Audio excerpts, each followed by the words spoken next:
Arrancamos entonces con la segunda parte. Teníamos que terminar esta derivada, ¿sí? Que era otro ejemplo de derivada logarítmica, ¿sí? Lo que hay que prestar atención es que cuando yo utilizo esta estrategia de aplicar el logaritmo en los dos lados para bajar la función que está en el exponente, ¿sí?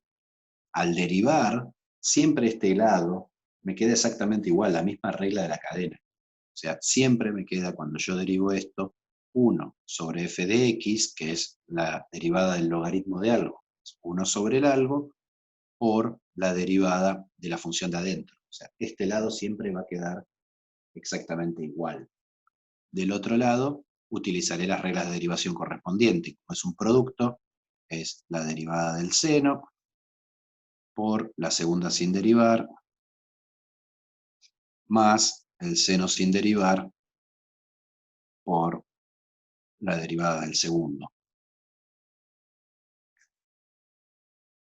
Esperemos que haga un poco de foco esto, que lucha. Entonces, acá es una derivada directamente que la puedo hacer por tabla. Seno de x me queda coseno de x, la derivada, por el logaritmo natural del coseno de x, más seno de x, y acá, cuando quiero derivar, nuevamente tengo que usar la regla de la cadena.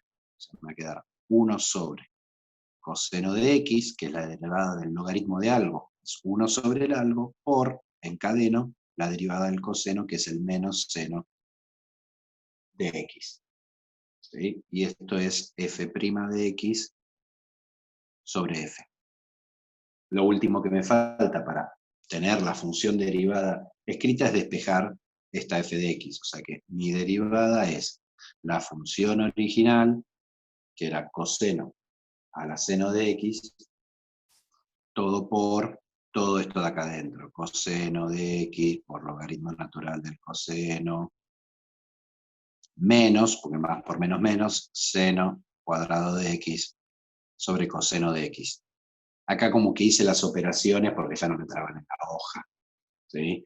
Recuerden siempre que una vez que yo ya me saqué de encima los símbolos de derivada, ya no tengo que, terminé de derivar, y si solamente el ejercicio me pide derivar, ahí culmina el ejercicio, ¿sí? Bien, como les decía, el ejercicio 20 y pico, el 29, es el que trabaja, si no me equivoco, esperen que chequeo.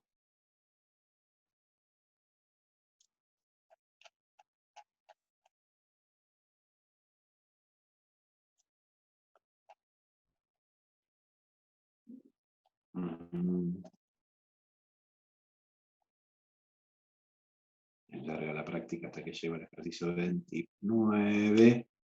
Justamente el 29 trabaja sobre, digo bien, sobre la cuestión de derivada logarítmica, ¿sí?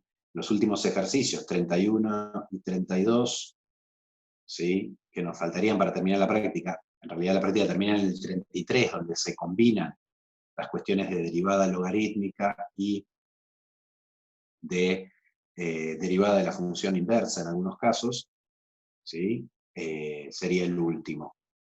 Lo último, parte teórica, digamos, que nos faltaría trabajar es derivada de la función inversa.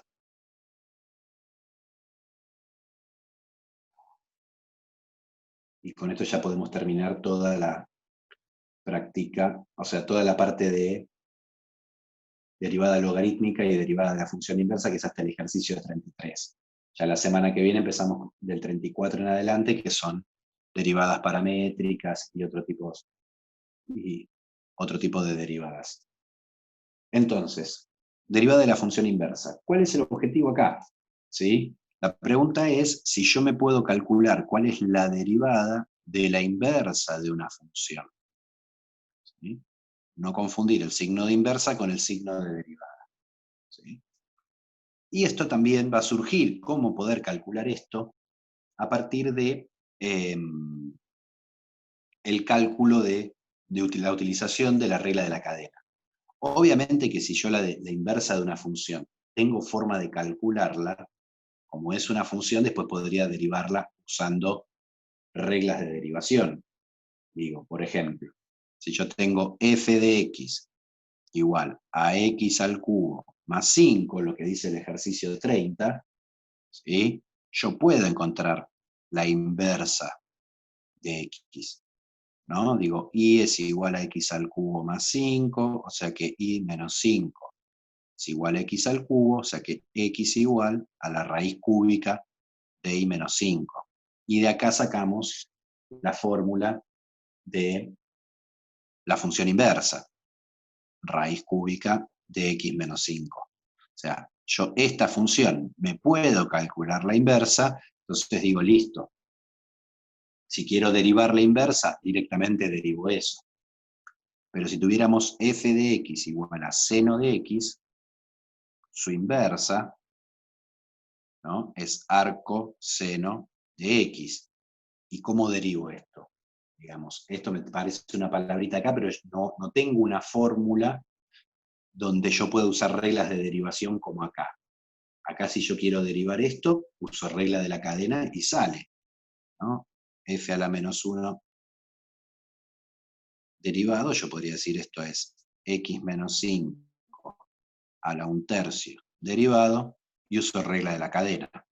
Tengo algo elevado a potencias, la derivada es baja la potencia a la misma base a la potencia menos 1 por la derivada de lo de adentro, que es 1. O sea, si yo puedo armarme la fórmula de la inversa, este teorema no lo voy a usar. Directamente me armo la fórmula y derivo. Justamente este teorema busca atacar funciones de este estilo. ¿Y de dónde parte? O sea, ¿cómo funciona? Nosotros sabemos, por definición de función inversa, que si yo hago f compuesta con f a la menos 1 en x, esto me da la identidad. O sea, si agarro un x, lo paso por la inversa y después por la función, ¿sí?, como la inversa y la función son procesos inversos, me devuelven el x tal cual. ¿Sí? O sea, esta es la identidad. Entonces, para calcular la derivada, lo que vamos a hacer es, a partir de esta igualdad, derivo. ¿Qué es lo que me queda acá? Acá me queda 1. Y esto es la derivada de f en f a la menos 1 de la composición. Esto es lo que quiero derivar. Pero justamente, me congelé, justamente esta parte de acá, ¿sí?, es una composición de funciones. Tengo f y adentro metido f a la menos 1 de x. Voy a tratar de escribir más grande en la otra hoja, que otra vez el ancho de banda está fallando. ¿Sí? O sea que yo tengo que, hoja 7, 1, que era este 1 del lado derecho, es igual a f compuesta con f a la menos 1 de x, todo derivado. ¿Pero qué me dice la regla de la cadena? Que voy de afuera hacia adentro. O sea que esto es f derivado en f a la menos 1 de x por la derivada de lo de adentro, f a la menos 1 de x derivado. O sea que justamente esto es lo que yo quería averiguar. Entonces, ¿qué voy a hacer? Este término de acá lo voy a pasar dividiendo. O sea, llego a lo que me dice el teorema, que es que la derivada de la inversa es 1 sobre la derivada de la función analizado en f a la menos 1 de x. Esta inversa acá no está derivada, ¿sí? Entonces acá es donde entra en juego el teorema.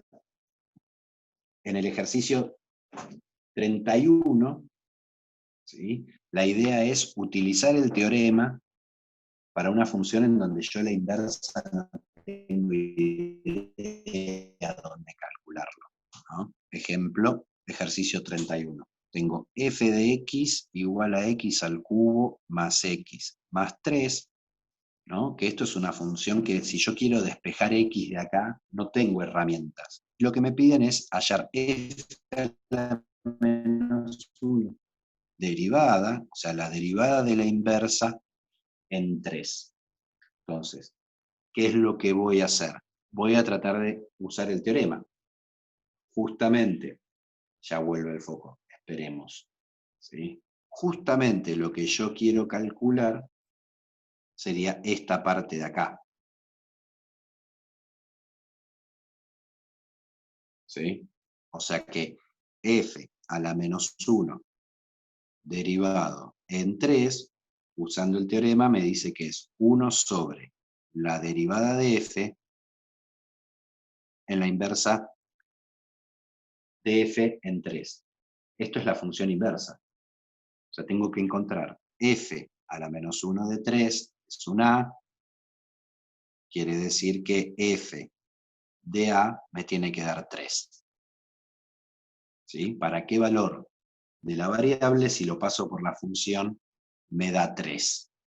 Y bueno, si miro acá rápidamente, podría decir que a vale 0, ¿no?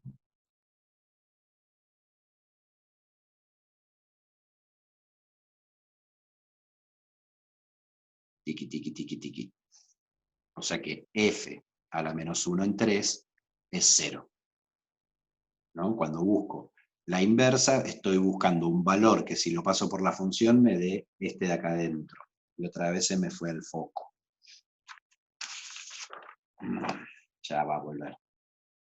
Ahora por lo menos me lo pone en amarillito y ahora se puso en blanco, así que supuestamente vuelve. ¿Sí? Entonces, a partir de esto es f a la menos 1 derivado en 3 es 1 sobre la derivada de f en 0. Pero la derivada de f yo la puedo calcular. Como tengo la fórmula de f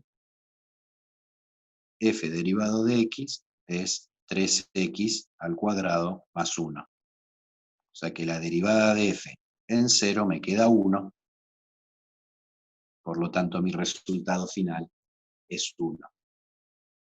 ¿Qué es lo que acabo de hacer? Acabo de poder calcular cuánto vale la derivada de la función inversa en un caso en donde no puedo calcular la inversa. No tengo herramientas para calcularlas. ¿Sí? De vuelta, esto me da un resultado puntual, o sea, me sirve porque me dieron 3. Si me dieran otro valor, por ahí no lo puedo resolver. O no sé cómo calcularlo. Justamente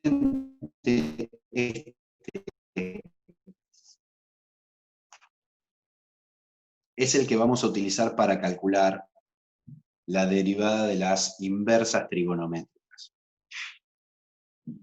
que es lo que pide el ejercicio 32, y vamos a hacer un ejemplo que ya lo nombramos antes. O sea, si yo tengo f de x, que es el seno de x, ¿sí? Su inversa es lo que llamamos el arco seno de x. La pregunta que yo me quiero contestar es el arcoseno de x, ¿sí? Derivado, ¿qué es lo que me da? Y una vez que calculemos esta derivada del arcoseno de x usando el teorema, la idea es agregarlo a la tabla. O sea, voy a tener un renglón nuevo en mi tabla que diga arcoseno de x y el resultado que obtuve. Entonces, a ver, ¿qué me dice el teorema? Me dice que f a la menos 1 derivado en x es 1 sobre f derivado en f a la menos 1 de x. ¿Sí? O sea que el arco seno de x de f a la menos 1, ¿no? F' de arco seno de x. ¿Pero quién es f'? Si f de x es el seno de x, f' es el coseno de x. O sea que acá este f' es coseno analizado en esto. O sea, la derivada del arco seno de x me va a quedar 1 sobre el coseno del arco seno de x. Compuse la función coseno, donde estaba la x, le puse todo este bicho. Ahora, coseno del arcoseno de x no sé cuánto da. Pero yo el coseno tenemos una estrategia que ya hemos utilizado en la práctica de límites, una identidad trigonométrica que me permite convertir los senos en coseno.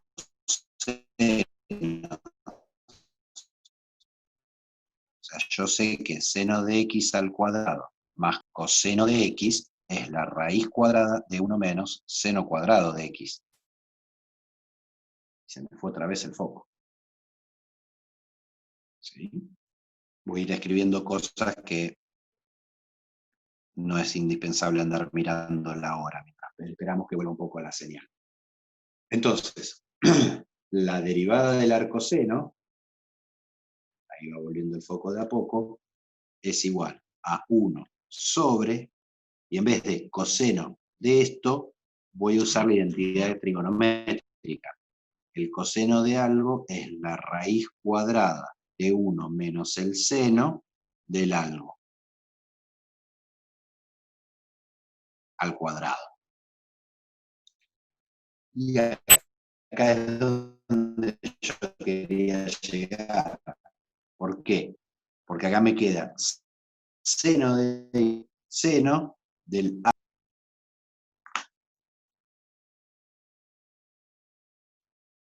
O sea, acá me quedó una función compuesta con su inversa. O sea, hoja 8, seno como seno del arco seno de x es igual a x por ser funciones inversas, llegamos justamente a lo que yo quería, que era la fórmula de la derivada del arcoseno de x. Me queda 1 sobre la raíz cuadrada de 1 menos x al cuadrado. O sea, seno del arcoseno lo cambio por x al cuadrado, 1 sobre x al cuadrado. Y esta pasa a ser, ¿sí?, un nuevo renglón de nuestra tabla de derivadas. Básicamente el teorema de la función inversa, de la derivada de la función inversa, ¿sí?, lo trabajamos para ver de dónde salen las derivadas de las inversas trigonométricas. Después como que medio raro que aparezca. Aparecen un par de ejercicios en donde uno lo tiene que usar, como el 31 y el 32, medio de forma ficticia, y después, o sea, van el 30 y el 31 básicamente, ¿sí? Ya para el 32 sí o sí lo necesito usar, pero una vez que tengo la derivada del arcoseno, que es el punto A, el arcocoseno, que es el punto B, y del arcotangente, que es el punto C, ya esos datos pasan a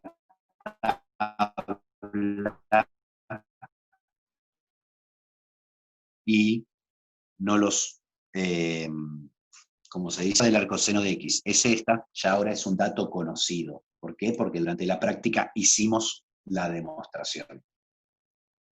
¿Sí? Con eso van a poder hacer hasta el ejercicio 33, ¿sí? Como un comentario aparecen, ¿sí?, en el ejercicio 33, combinación de funciones, o sea, en el ejercicio 33 aparecen composición de funciones, producto de funciones, derivadas de funciones inversas de las trigonométricas, aparece un arcotangente, aparece un arcoseno, y aparece la regla de la cadena. O sea, el ejercicio 33 es un ejercicio que combina todas las reglas de derivación, las distintas estrategias de derivación que estuvimos trabajando. ¿Sí? Hasta acá, la parte teórica, de la, digamos, la parte práctica de la clase de hoy. Entonces ahora vamos a completar las dudas que habían preguntado, como para culminar todos los pedidos que tenía de la clase. Entonces, nos vamos a la práctica 3. Esperen que la encuentre.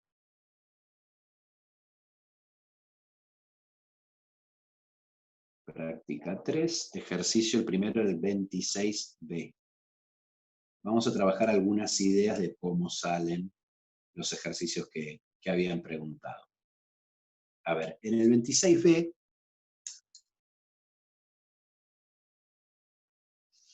me dice que f de x es coseno de x, g de x es igual a 5 menos 2 menos x al cuadrado más 4, y me dice que h es g compuesta con f.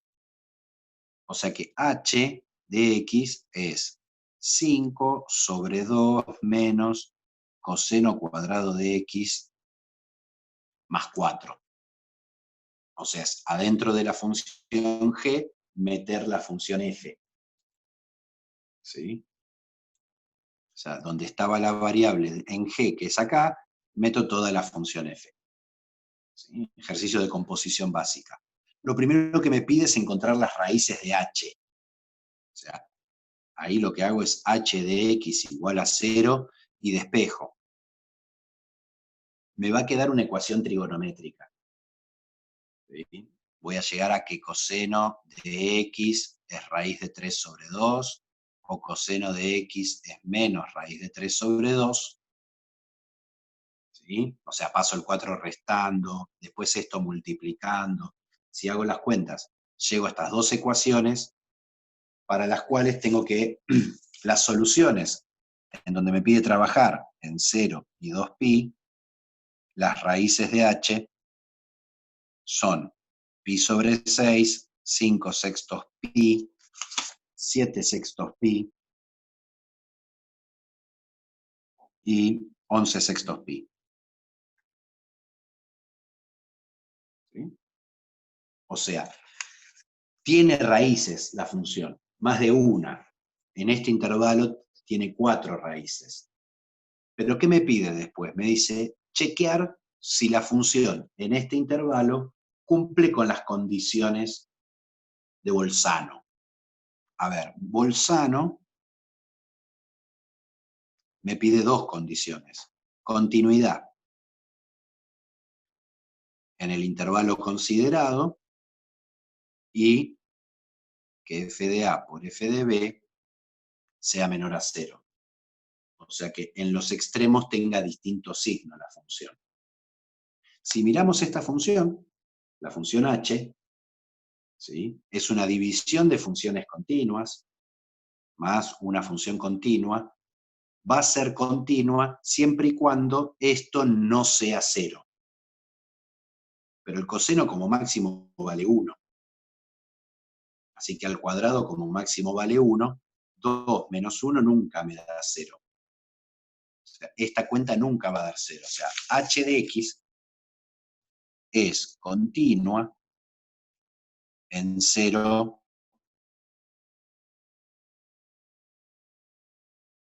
2pi. Ahora, si yo calculo h de 0, ¿sí?, ¿qué me queda? Me queda 5 menos 2 menos coseno de 0 al cuadrado más 4. ¿Sí? Coseno de 0 es 1. Al cuadrado es 1, o sea que esto me queda 5 medios, 5 dividido 2 menos 1, digo, más 4, o sea, me queda 9. ¿Qué pasa con h de 2pi? Me queda 5 sobre 2 menos coseno de 2pi al cuadrado más 4. O sea, me queda 5 sobre coseno de 2pi, también es 1. Al cuadrado es 1, 2 menos 1, más 4. O sea, me vuelve a dar 9. O sea, la función h de x no cumple que f de a por f de b me dé menor que 0. Me dan con el mismo signo. No me importa que sean iguales, me importa que tienen el mismo signo. O sea que h de x no cumple las hipótesis de Bolzano. Ahora, cuidado, ¿sí? Justamente a lo que apunta el problema es decir, si cumplo lo que hablamos la semana pasada, si se cumplen las hipótesis, esto es la estructura de un teorema, si se cumplen las hipótesis, entonces la tesis ocurre sí o sí, o sí. Ahí ya vamos a esperar que me vuelva la imagen. O sea, mientras esperamos que vuelva la imagen. En todo teorema pasa la tesis. Ahora, si no se cumplen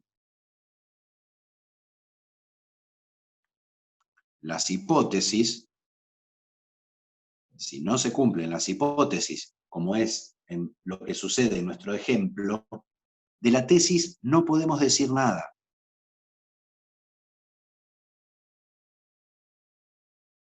O sea, Bolzano me asegura que si tengo una función continua que cambia de signo, tiene una raíz, al menos. Lo que no significa que si tengo una función que o no sea continua o que no cambie de signo en los extremos de nuestro intervalo, la función no pueda tener raíces. En ese sentido pregunta si esto contradice al teorema de Bolzano y la respuesta es no. ¿Por qué? Porque no estoy dentro de las hipótesis de Bolzano. Entonces Bolzano dice, sobre qué va a pasar, no puedo afirmar absolutamente nada. ¿Sí? Este tipo de ejercicios son los típicos que aparecen después en los parciales como verdadero o falso. Tengo una función que cumple esto y entonces, como no cumple Bolzano, entonces no tiene raíces. No, falso. Que no cumpla las hipótesis de Bolzano no me dice nada sobre la existencia o no existencia de raíces. ¿Sí? Pasamos al siguiente. 9. Ejercicio 27. ¿Qué me dice el ejercicio 27? Me dice, hallar si existen los parámetros mu y lambda para que la función verifique las hipótesis de Bolzano en 1,5. Cumplir Bolzano en 1,5.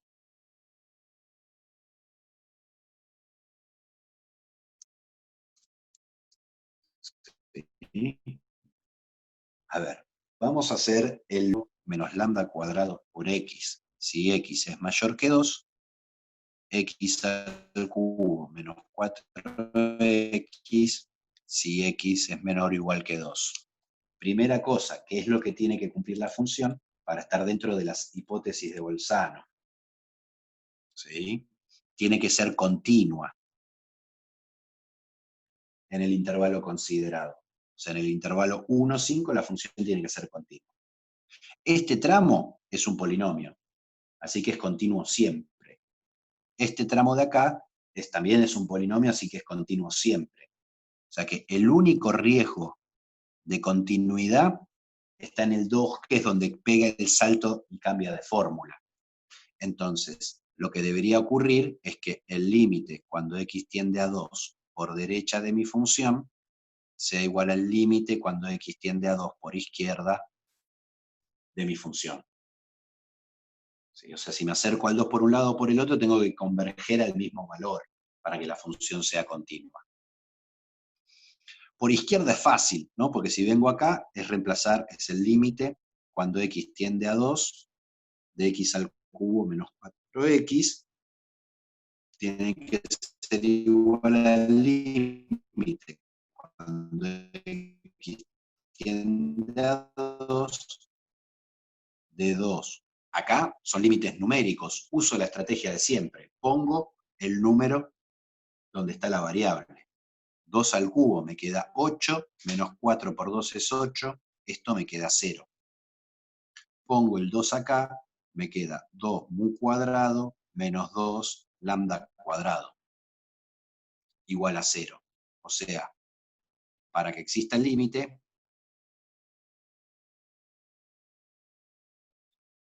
y les dejo para que chequeen después ustedes que existe el límite y coincide con la definición en la función, porque si pongo un 2 acá me da 0, si pasa esto, la función coincide con el resultado del límite.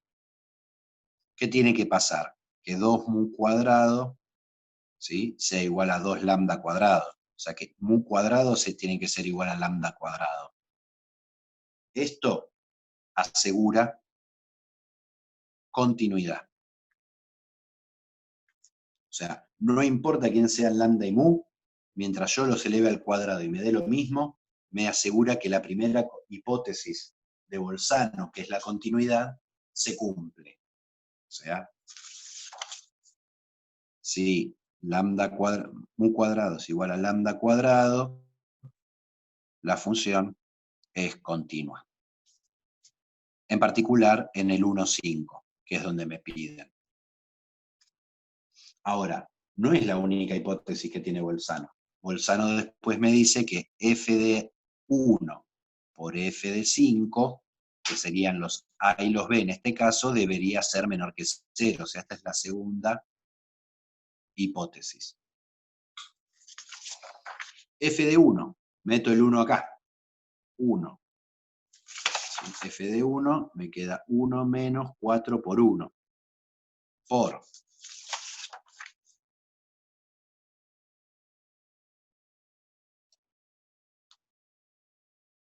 me queda, si pongo un 1, me queda 1 al cubo menos 4. 1 al cubo menos 4 por 1. Por f en 5 sería ponerlo acá, porque el 5 es más grande que 2. O sea, me queda por 2 mu cuadrado menos 5 lambda cuadrado. Esto debería ser menor que 0. ¿Sí? Ahora, mu cuadrado tiene que ser igual a lambda cuadrado. ¿Por qué? Porque eso me aseguraba la continuidad. Entonces, ¿esto qué me queda? 1 menos 4 me queda menos 3 por 2 mu cuadrado menos 5 mu cuadrado tiene que ser menor que 0. Pero si hago 2 menos 5 me queda menos 3 por menos 3 mu cuadrado tiene que ser menor que 0. Menos 3 por menos 3 me queda 9 positivo. 9 por mu cuadrado menor a 0, y acá llega un absurdo. ¿Por qué? Porque 9 es positivo. Mu no importa quién sea, al cuadrado es positivo, producto de positivo nunca me puede dar negativo. O sea, no existen valores de mu y lambda tales que se cumpla la segunda hipótesis de Bolzano. ¿Sí? O sea, puedo lograr que la función sea continua, ¿sí?, pero por cómo está definida en el intervalo 1,5, ¿no?, en el intervalo 1,5. Cuidado que solamente me reduzco a este intervalo, ¿sí? No voy a encontrar muy lambda que cumplan con esto. Bien, es como manera de escribir hoy. Pasamos al ejercicio 33. ¿Sí? Ejercicio 33 y 34, ¿sí?, de la práctica, que vamos a usar la misma estrategia. La idea es pensar un poco cómo justificar y que las cuentas las hagan ustedes. A ver, ¿sí? En el 33, ¿sí?, me dice que la ecuación x cuadrado igual a raíz cuadrada de x más 1 tiene solución en 1, 2. Y me pregunta si eso es verdadero o falso. ¿Cuál va a ser la idea de trabajo para esto? Que va a ser la misma idea para pensar el 34. ¿Sí? Yo acá sobre ecuaciones no tengo nada, no tengo ningún teorema ni nada, pero si yo paso esto para acá, la raíz para este lado, me queda x al cuadrado menos raíz de x más 1, igual a 0. ¿Sí? Y si esto lo pienso como que es una función, me estoy preguntando si la función, si f de x, ¿sí?, tiene una raíz en 1, 2. ¿Sí? Entonces, ¿qué teorema tengo que me contesta sobre la existencia de raíces en un intervalo? Uso Bolzano para responder. ¿Sí? Acá la idea, ¿cuál es? Chequear, justificar que esta función x al cuadrado menos raíz de x más 1 es continuo, porque es resta de continuas, ¿sí? Y después verificar si en 1 y en 2 tengo un cambio de signo.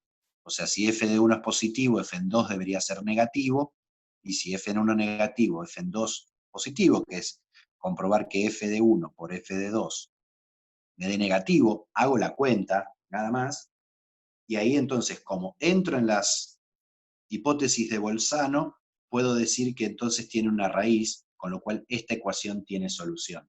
Pero si esta ecuación tiene solución, esta también. Fíjense que en este ejercicio me pregunta solamente si tiene una solución. No me pregunta cuál es la solución. No es el objetivo. ¿Sí? Justamente esto va a ser verdadero y se justifica utilizando el teorema de Bolzano. ¿Sí? Hay que después hacer las cuentas para chequear que pasa esto. Son 2 segundos. Lo mismo en el ejercicio 34. ¿Sí? En el ejercicio 34 me dice que f va de 0,1 en 0,1 y es continua, y quiero ver que existe un C perteneciente, ¿sí?, al 0,1, tal que f de C valga C. Entonces, yo acá lo que pensaría, estoy pensando, esto es lo mismo que pensar que f de x quiero que me dé x.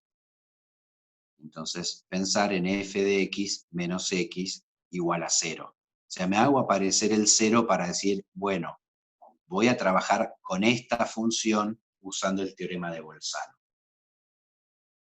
¿Sí? Ahora, ¿qué es lo que hay que tener en cuenta para que salga este ejercicio? Y si no sale, después me lo preguntan, yo les doy las herramientas y después intenten usarlas. Si f como f es del 0,1, dice que f de x pertenece, o sea, al intervalo 0,1 para todo x del dominio. O sea, básicamente lo que me está diciendo es que f de x es menor o igual que 1 y mayor o igual que 0 para todo x. ¿Sí? ¿De qué me va a ayudar esto? Miremos esta función. Si yo acá pongo un 0, me queda f de 0 menos 0. A partir de esto voy a poder decir si eso es positivo o negativo. Si pongo un 1, me queda f de 1 menos 1. Ahí de vuelta voy a poder decir si eso es positivo o negativo. Básicamente, si yo pruebo que esta función g cumple con las condiciones de Bolzano, listo, ya probé lo que quería probar. Es cuestión de escribirlo bien. Pero insisto, las cuestiones de signo van a surgir a partir de acá, porque la f no la conozco, pero sé que está acotada entre 0 y 1. ¿Sí? O sea, 33 y 34 es la utilización de Bolzano a la hora de analizar si ciertas ecuaciones tienen o no tienen solución. Y último ejercicio con el cual cerramos la velada de la práctica de derivadas. ¿Sí? Era el 8F, que era quiero hallar, ¿sí?, la derivada de logaritmo natural de x, como el f de x, en el 1, 0. Si no me equivoco, vamos a ver que no me esté poniendo mal el enunciado para...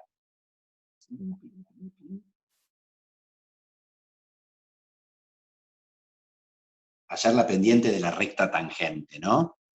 Justamente la derivada, ya habíamos hablado en la clase pasada, que es la pendiente de la recta tangente. ¿De dónde sacábamos la pendiente de la recta tangente? Por definición, del cociente incremental. O sea, ¿sí? La pendiente de la recta tangente en x igual a 1, porque acá me pidieron el 1, sería el límite cuando h tiende a 0 de f de 1 más h menos f de 1 todo sobre h. ¿Sí? O sea, era x0 más h menos f de x0 todo sobre h. Pero acá me están diciendo que el x0 es 1, así que me queda así. O sea que me queda el límite cuando h tiende a 0 de logaritmo natural de 1 más h menos logaritmo natural de 1 todo sobre h. Antes de seguir acá, pensemos que ya con las reglas de derivación, esto lo podemos calcular, ¿no? Si f de x es logaritmo natural de x, y quiero f' en 1, que sería la pendiente de la recta tangente en x igual a 1, bueno, yo podría decir, pero f' de x es 1 sobre x. ¿Por qué? Por la tabla. Entonces, f' en 1 es 1 sobre 1, que me da 1. O sea, usar las reglas de derivación me ahorra el cálculo vía límite de las cosas. ¿Sí? Vamos a chequear que si yo hago este límite, me da el mismo resultado. Como siempre, cuando hago una derivada por definición, tengo una indeterminación 0 sobre 0. Entonces tengo que hacer algo para salvarla. Logaritmo natural de 1, lo vuelo porque esto es igual a 0. Y este límite yo lo voy a pensar de la siguiente forma. Límite cuando h tiende a 0, de 1 sobre h por el logaritmo natural de 1 más h. Si yo tengo el logaritmo y algo multiplicando adelante, usando la propiedad que usamos hoy en derivada logarítmica, que me bajaba exponentes al revés, yo puedo agarrar este exponente y meterlo adentro del logaritmo. O sea, me queda el límite cuando h tiende a 0 del logaritmo natural de 1 más h a la 1 sobre h. Pero ahí me aparece algo, un bichito conocido. No me acuerdo qué ejercicio del límite habíamos visto, que 1 más h a la 1 sobre h, con h tendiendo a 0, en la práctica aparece con z, pero es lo mismo el nombre de la variable, justamente todo esto tiende al número e. O sea, en definitiva, el resultado de nuestro límite es el logaritmo natural de e. Pero como e es la base del logaritmo natural, este resultado es 1. Usando esta misma estrategia de meter este 1 sobre h acá adentro, uno podría buscar, usando la definición, la función derivada del logaritmo. ¿Sí? Si uno quisiera calcular, armar la función derivada, decir de dónde sale este 1 sobre x que aparece en la tabla, usando la definición, acá poniendo un x y acá un x, y usando la idea esta de límite tipo e, saldría esa derivada. Bueno, creo que cubrí todas las demandas habidas y por haber, perdón por la falla del ancho de banda y tener que hacer esto en 2 partes. Cualquier consulta, digo, toda esta segunda mitad no pudieron participar como para preguntar si en algo se trababan. Cualquier duda que surja, me mandan mail y me preguntan. ¿Sí? Entonces, buena semana y buen trabajo con la práctica. Pueden hacer hasta el ejercicio 33. Hasta luego.